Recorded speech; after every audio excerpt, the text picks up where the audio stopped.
All right, everybody, welcome to Vicky 3 Academy. I'm Walker, and here we're discussing the 1.1 patch for Victoria 3. Let's dig into it. This is supposed to be one of the most important patches for Victoria 3. It's supposed to be addressing AI, UI, bug fixing, and balancing. And so let's see how Paradox has addressed it. Looking over it, I'll tell you as a little preface, it looks like they are mostly trying to help out players who are not yet playing the game optimally. And so for those of you who know how to play the game, it looks like 1.1 is actually probably going to be a lot easier than 1.0.6, simply because they're buffing the strategies that are already strong.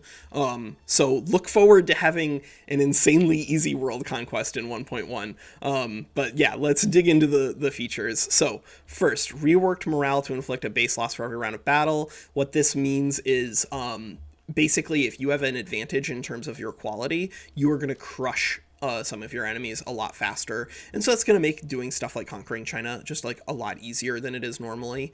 So that's a pretty big buff to you, the player. Reworked legitimacy to provide bonuses and penalties to countries at different legitimacy levels. I already think that trying to maximize your legitimacy is very, very strong, simply because of how important law changes are. And so this is a really big buff to anybody who is currently reading and or watching my my content. So you know, that'll be good for you. New legitimacy modifier based on votes in government. That's going to be helpful too. Replace legitimacy penalty with government size with legitimacy penalty from ideological incoherence. So what this one's actually pretty important.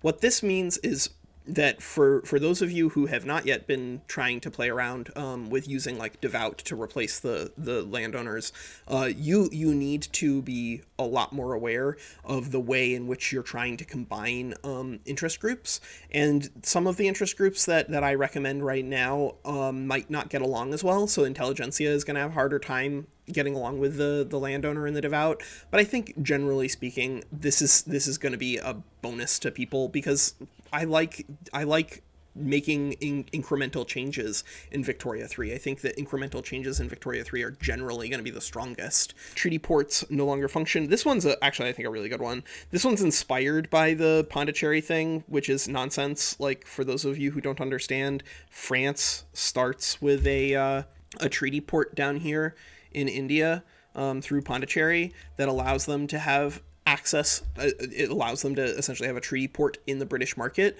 and people got really mad and thought that was the reason that France was becoming powerful. That's not true. France is powerful because France is powerful. If you've never looked at the amount of coal or iron or the starting ruler, then like, yeah, you might convince yourself that it's because of Pondicherry, but it's not. I promise it's not. And if you don't know that it's not, then go ahead and load the remove Pondicherry mod, run 10 without it and 10 with it.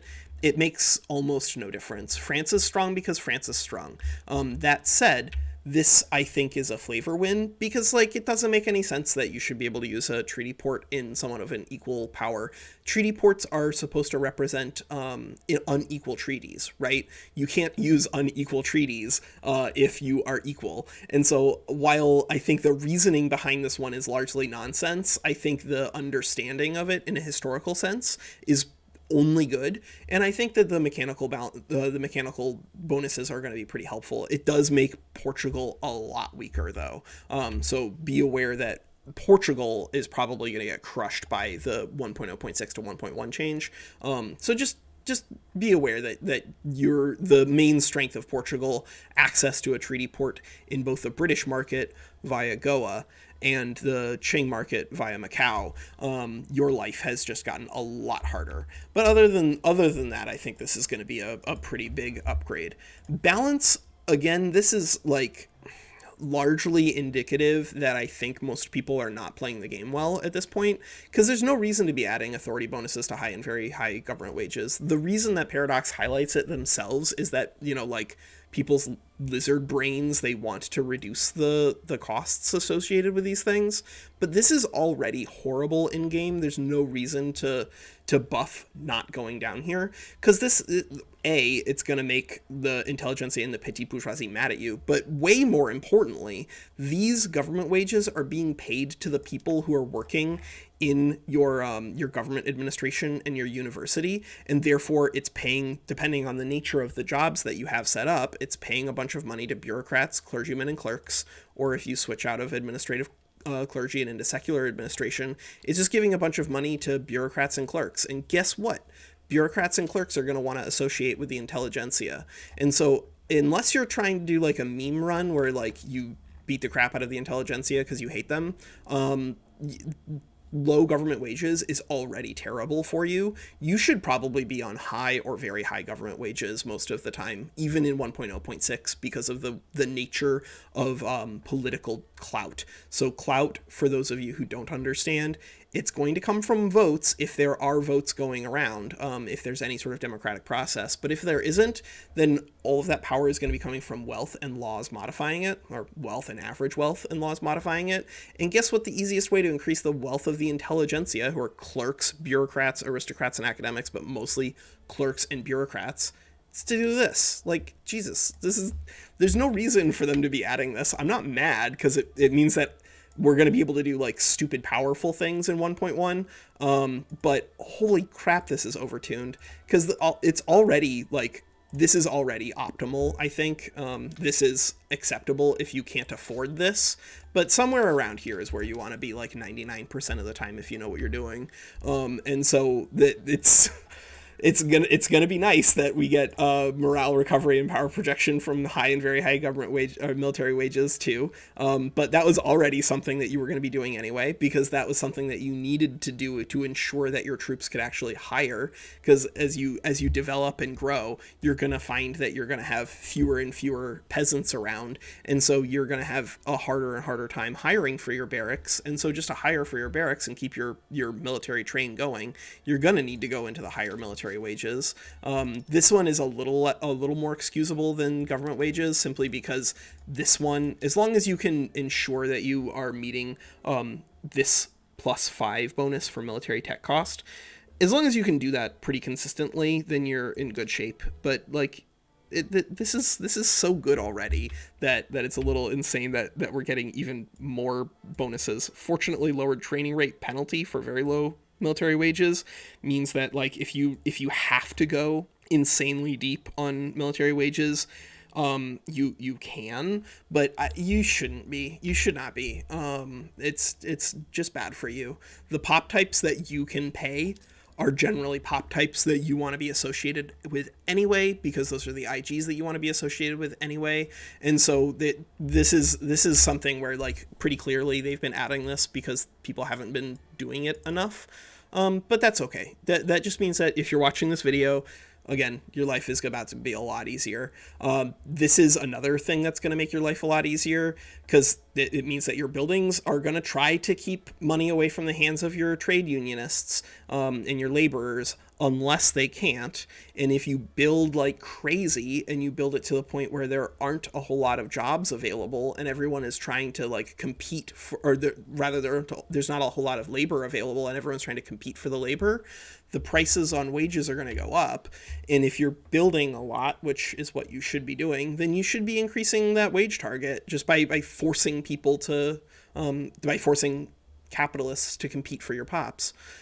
Similarly, a lot of these changes down here are mostly just like rebalancing things that largely are flavor.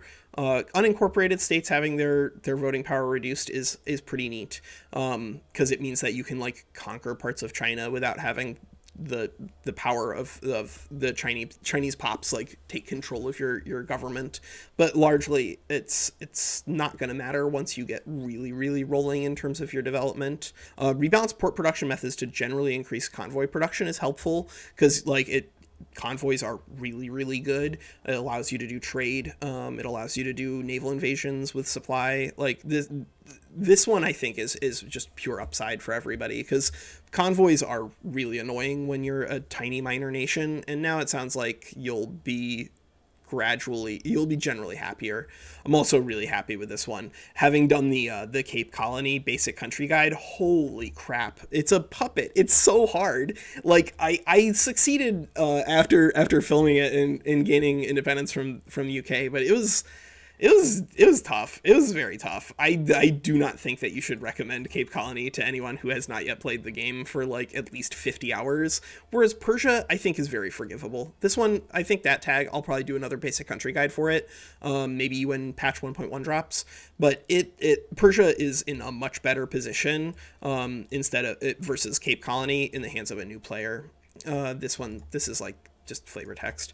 Unfortunately for everybody who's been waiting for the AI to be improved, it doesn't sound like it really is. We'll see how the AI is doing in terms of guiding its construction, but the thing that Paradox, I think, is struggling with right now is the way that they've built their AI. So they've done it where they have these strategies, right? And these strategies are supposed to determine, or at least help determine, the nature of the country's behavior diplomatically and economically. And I think that's a really cool idea, because I think if everyone behaved exactly the same way, like in Anbield's, it feels pretty boring and empty.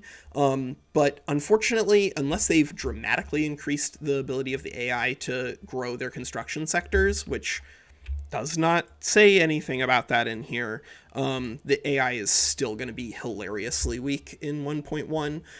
They might be burying the lead. It's conceivable that the AI is now actually going to be very good at building construction sectors and utilizing growth.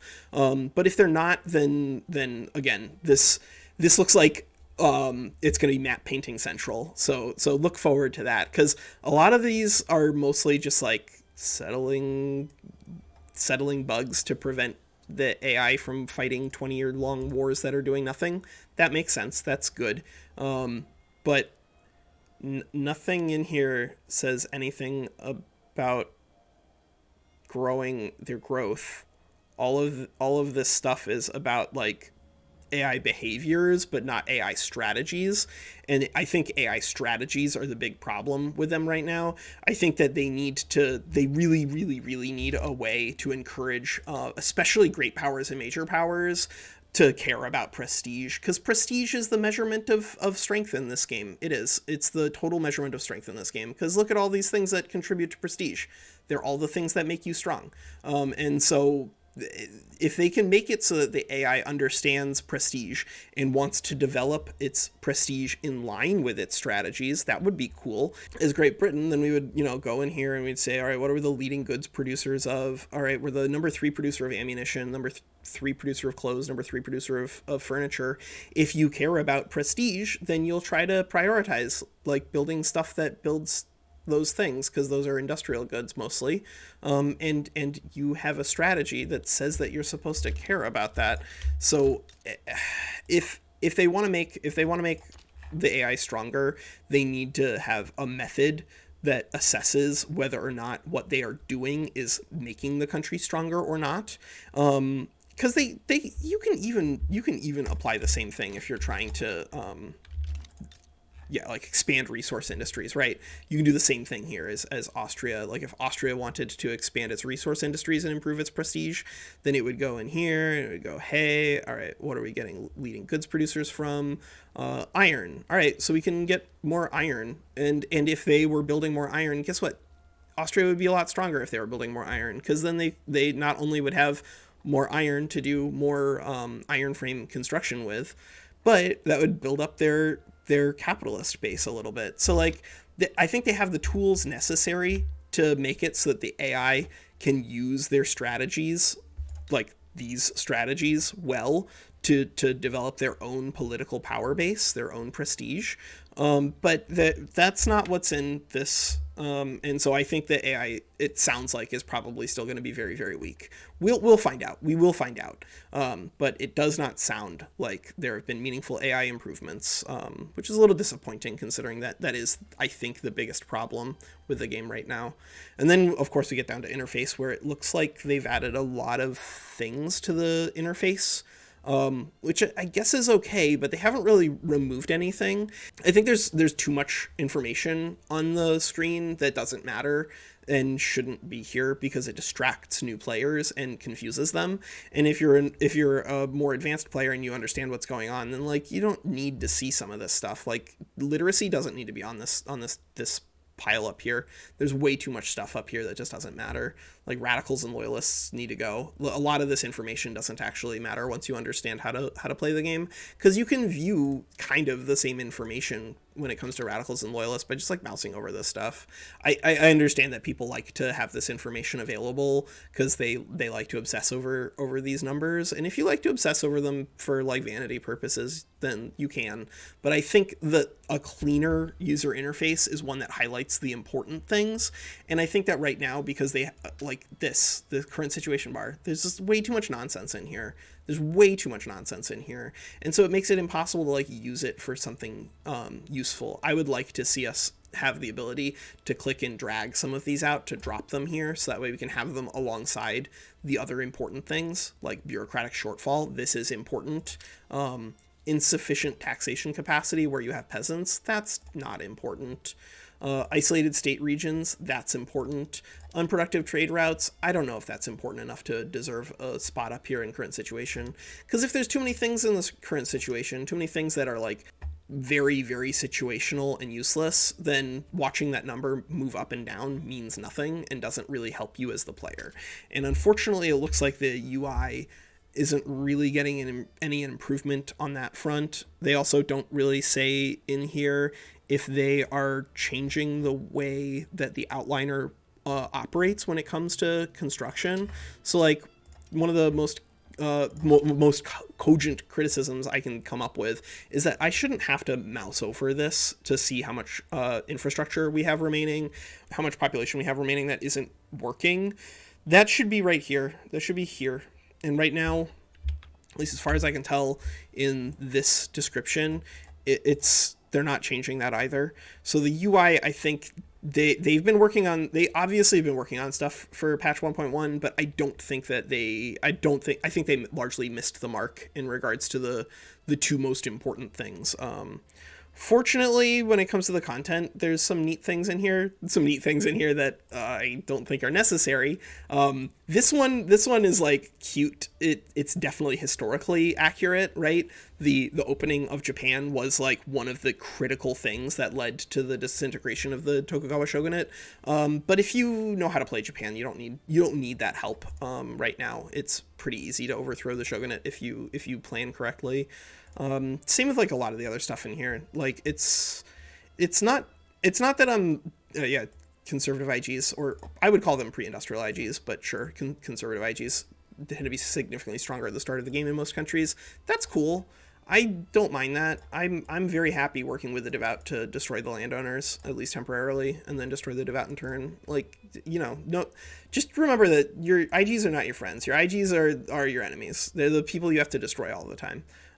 It's a lot of the stuff in here is cute in terms of making little adjustments. Springtime of the People is sort of like I think a bug fix, which is I think the biggest thing that they've done here, which is honestly very, very good, right? There's a lot of bugs that they've done that's fixing in patch 1.1, and so I'm happy that they're working on it, especially down here, major bug fixes. Wow, we're just gonna skip ahead because I think most of this content doesn't really matter that much.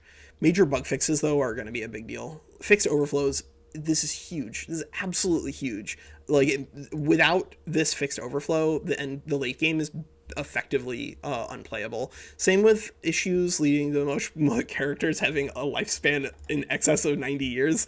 This one is a very funny and silly bug, and I'm happy that they've fixed that.